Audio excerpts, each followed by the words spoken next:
കേരള കലാമണ്ഡലത്തിൽ ഇനി non veg ഭക്ഷണങ്ങളും ലഭ്യമാക്കും. ഇതുവരെ നിലനിന്നിരുന്ന രീതികൾ തിരുത്തിക്കുറിച്ച് ഇക്കഴിഞ്ഞ ബുധനാഴ്ച കലാമണ്ഡലത്തിൽ ചിക്കൻ ബിരിയാണി വിളമ്പി.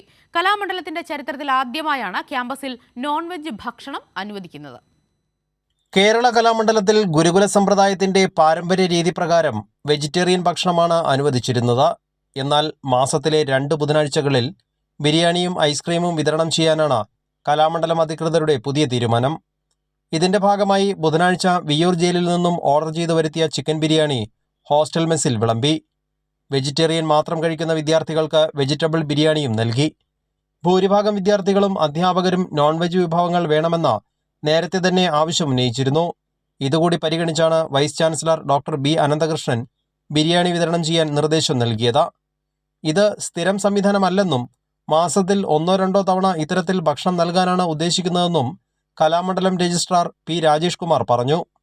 ഇത് ദീർഘകാലമായിട്ടുള്ള കുട്ടികളുടെ ഒരു ആവശ്യമായിരുന്നു. അത് ബഹുമാനപ്പെട്ട വൈസ് ചാൻസലർ അതിന് അനുമതി കൊടുത്തു. 480 പേര് കഴിച്ചതിൽ 450 പേര് ഇതിൽ നോൺ വെജാണ് സ്വീകരിച്ചത്. എന്തായാലും ഒരു സ്ഥിരം സംവിധാനമല്ല, ഇടയ്ക്കെങ്കിലും മാസത്തിൽ 1 പ്രാവശ്യം 2 പ്രാവശ്യമെങ്കിലും ഇത് കൊടുക്കാനാണ് ഉദ്ദേശിക്കുന്നത്. കാലത്തിന്റെ മാറ്റത്തിനനുസരിച്ചുള്ള പുതിയ തീരുമാനത്തിൽ വിദ്യാർത്ഥി യൂണിയനും സന്തോഷം അറിയിച്ചു. അതേസമയം ഫാക്കൽറ്റി അംഗങ്ങളടക്കം ഒരു വിഭാഗം ക്യാമ്പസിൽ നോൺ വെജ് അനുവദിച്ചതിനെതിരെ രംഗത്തെത്തിയിട്ടുണ്ട്.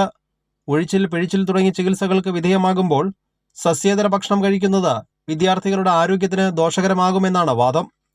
സാധാരണ വിദ്യാലയങ്ങളെ പോലെ കലാമണ്ഡലത്തെ കാണാൻ കഴിയില്ലെന്നും ദൈവികമായ കലകൾ പഠിക്കുന്ന കലാമണ്ഡലത്തിന്റെ യശസ് ഇല്ലാതാക്കുന്ന രീതിയാണ് ഇതെന്ന് ഒരു വിഭാഗം കലാകാരന്മാരും ആരോപണം ഉന്നയിച്ചു.